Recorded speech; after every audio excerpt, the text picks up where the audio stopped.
Hello, welcome to Aimee Nolte Music. This is a video to help you with your sight singing. You know what sight singing is? It's just looking at notes on a page and being able to sing them. More specifically and usually, at least within our educational system and educational systems throughout most of the world, we use syllables called solfege syllables, do, re, mi. But a lot of times I'll get questions from people about how important solfege really is. If it's important or if it's okay if you can just sight sing and use la la la instead. I think it's a great question and I'm going to address it today. You remember the movie The Sound of Music? Julie Andrews took those 7 kids up into the mountains and they said that they've never sung before. We learned that Liesl had sung before, but she lied. And she proceeded to teach them solfege. She made up a little song, right? Do, a deer, a female deer, re, a drop of golden sun. And she taught them all of the notes. Do, re, mi, fa, sol, la, ti, do. After they'd learned those notes, then she made up a little song with them, right? So, do, la, fa, mi, do, re. So, do, la, ti, do, re, do. And she taught the kids and they're all having fun and they're dancing around. They're picking up on it really quickly. And then one of them gets a little bit cheeky and says, but it doesn't mean anything. And then Julie Andrews says, so we put in words, right? And then they put in words, when you know the notes to sing, and so forth. Now, she taught those 7 little kids the 7 notes of the diatonic scale. Coincidence? 7, 7? I think not. Worked out perfectly. Each one could take a note and she pointed to them and it was awesome. Do, mi, mi, mi, so, so, re, fa, fa, la, ti, ti, right? Beautiful. Now, these were really important things for these kids to learn, especially because, well, I know that it's just a movie, but they really were real people, right? Okay, so there were important things for these kids to learn, mostly because these kids didn't play an instrument. Except for Liesl, who somehow picked up the guitar in the course of the 2-hour movie. We already know she's a shifty one though, right? Sneaks out at night, coming back up through windows, kissing boys. But the rest of them couldn't play instruments. So this was their instrument. She gave them words for pitches. It's a really good way to start. Now when I got to college, I had to take a class called sight singing. All music majors do. And when I got there, the only thing I knew about do, re, mi was from Julie Andrews in that movie. Somehow nobody had ever taught me that that was like a useful skill or something that musicians use a lot.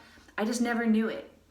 I think it's because I played the piano. So you know, instead of going do, re, mi, I'm going C, D, E.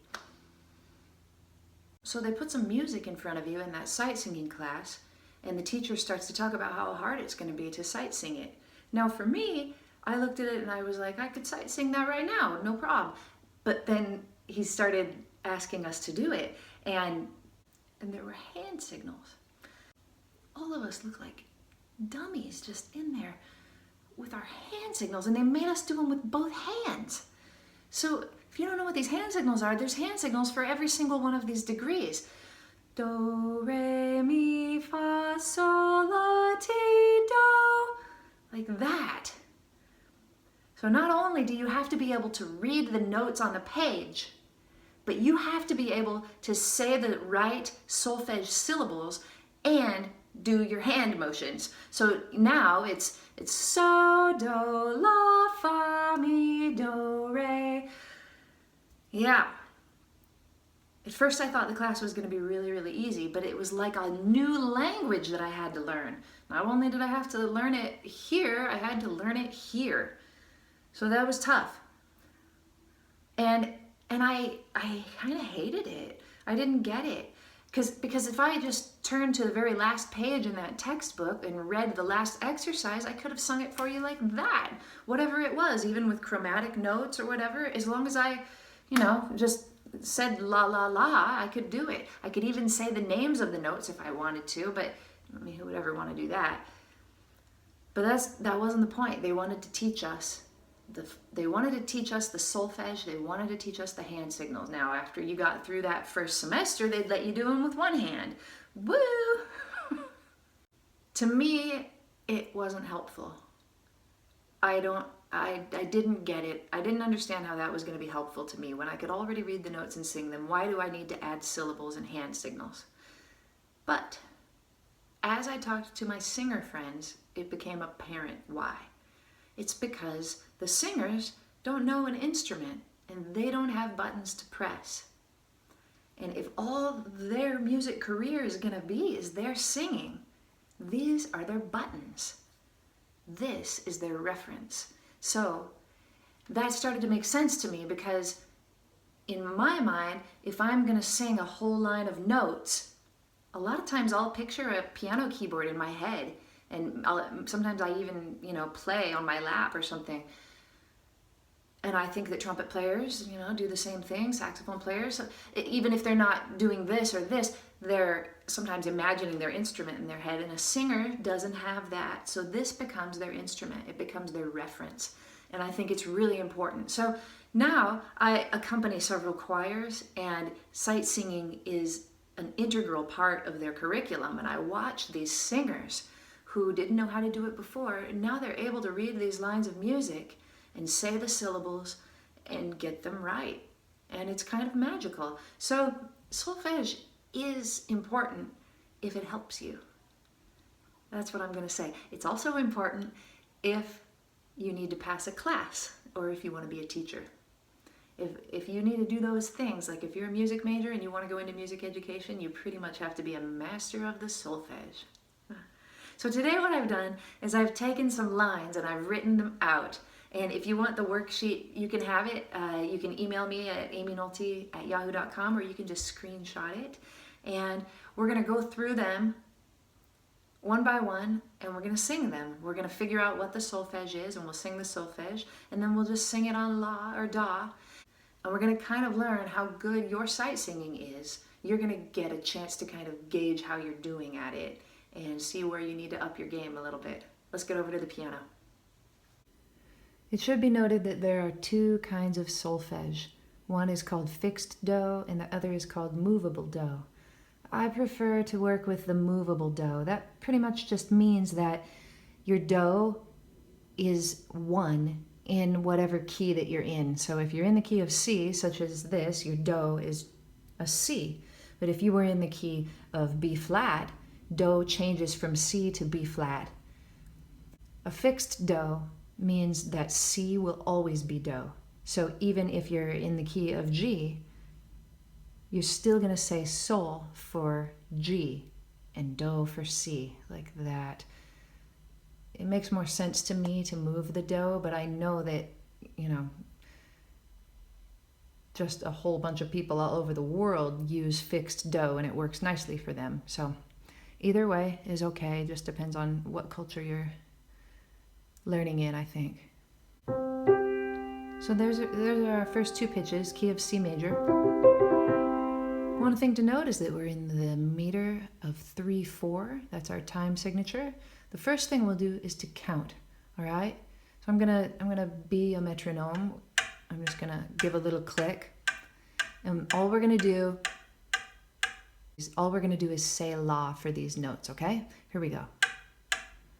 La la la la la la la la la la la la la la la la la.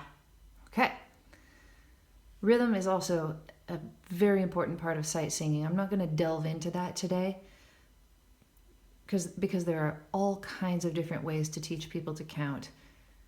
Some people use numbers, some people use a crazy system called do-ta, de-ta or something, and some people one-ianda, and all different ways. So we're just talking about notes for the most part today, but we will count the rhythms before we sing them. All right, here we go. First pitch. We're going to sing solfege. 1, 2, 3. Do, sol, la, so, mi, re, do, re, mi. Can you hear the next note? Good. Going on. La, so, ti, la, so, re, mi, do, re, do. And now let's just sing it on la. 1, 2, 3. La, la, la, la, la, la, la, la, la. La, la, la, la, la, la, la, la, la. Okay, here's the next one. What's the first thing you notice about it? Bass clef, right? So the clef changes, meter changes, now we're in 4/4. And what about the key signature? That is also a change. So if we have one flat, we're going to know right off the bat that one of two things is possible. Either we're in the key of F major or we're in the key of D minor. Both keys have a B flat common to them. The only way to figure out if it's F major or D minor is to actually sing the exercise. So let's do it. Let's go ahead and play our starting note. And let's start with the rhythm. Let's go fast though. Da, da, da, da, da. Da, da, da, da, da, da, da, da, da, da, da, da, da, da. Very good. All right, here's our starting pitch. Let's sing it on la. We'll go slower. 1, 2, 1, 2, 3, 4. La, la, la, la, la. La, la, la, la. Can you hear the next pitch? I'm always going to stop you before the difficult ones. See if you can sing it. Now let's see if you match me. La. Ready? We'll go on. 2, 3, 4. La, la, la, la, la, la, la, la, la, la. Good. Now let's try it on solfege. Oh, but first, let's answer. Is it in the key of D minor or F major? Yes, you're right. It's F major. You can tell because it sounds like it. You just use your ear and how does it sound? And also, the very last note is oftentimes a dead giveaway.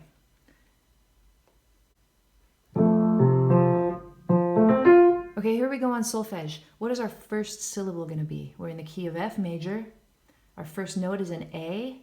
So we count, right? We go F, G, A, that's the third degree, or do, re, mi. Got it? So we start on a mi. So F is do, our first note is mi. 2, 3, 4. Mi, re, do, la, sol, fa, re, mi, do, ti, la, ti, do, sol, la, mi, re, so, do. Okay, I've written out a little bit more now.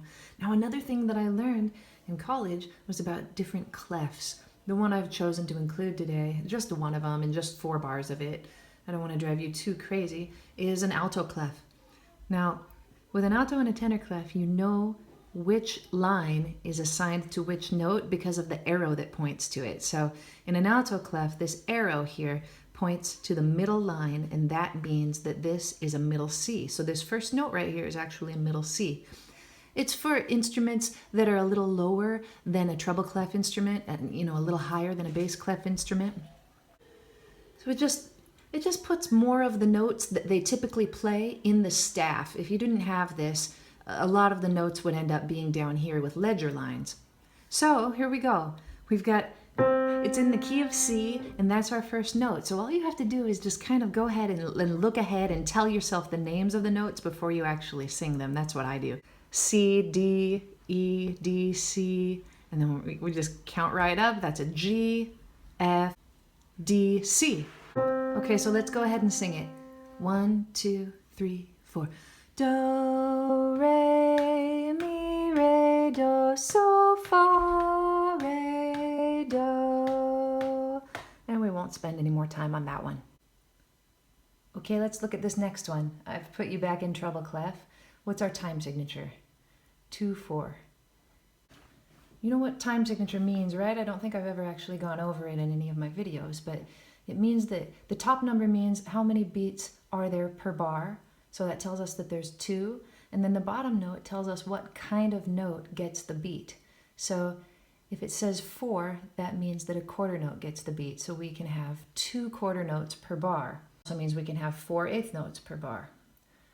All right, so let's sing the rhythm. Here we go.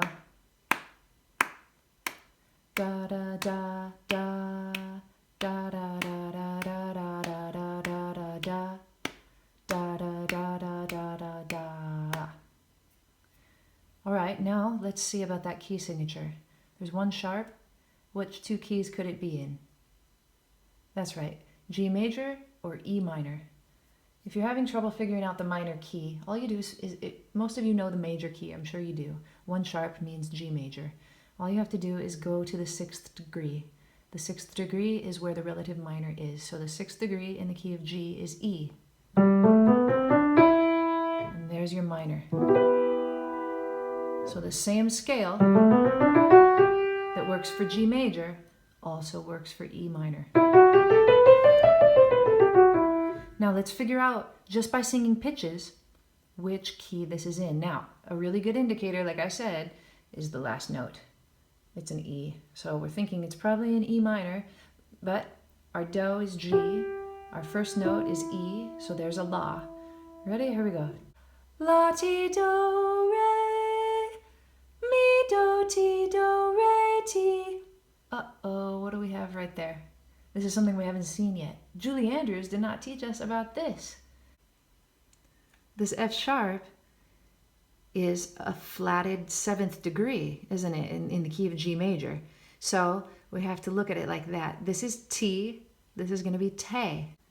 Let's talk about what all of the notes are if you flat them. Let's go back to the key of C major for this. Here's do, do, ti. Now if you flat that T, you get te, la. And if you flat the la, you get lay, lay. So, say, fa, mi, me, re, ra, do. Going the other direction, if you're going up, all of these black notes get different names. That helps us with enharmonic spellings, because say that we're in the key of C major and we have an F sharp. F sharp is going to be Fi, Fa, Fi. But if it's a G flat, and this is our key, so, say. Let me show you those notes. Do, di, re, re, mi, fa, fi, sol, si, la, li, ti, do.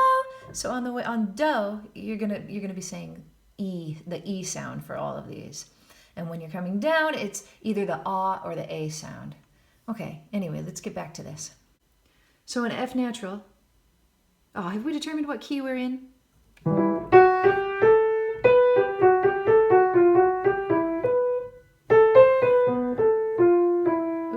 Jump up at us again at the end, isn't it? Yeah, we're in the key of E minor. That's what it sounds like. And that's what it looks like. So let's go at it slowly, and we'll remember te here and te there. Here we go. La, ti, do, re, mi, do, ti, do, re, ti, te, ti, do, la, mi, re, fa, mi, re. Can you sing it? Te, la. Let's sing it fast now and just use la. 2, 1, 2. La, la, la, la. La, la, la, la, la, la, la, la, la, la, la, la, la, la, la, la. I wasn't good at that last part, was I? La, la, la, la. La, la, la, la, la. La, la, la, la, la, la, la, la, la, la. It's a tricky skip. You kind of have to train your voice. Let's go back and try it again. La, la, la, la. La, la, la, la, la, la, la, la, la, la, la. La, la, la, la, la, la.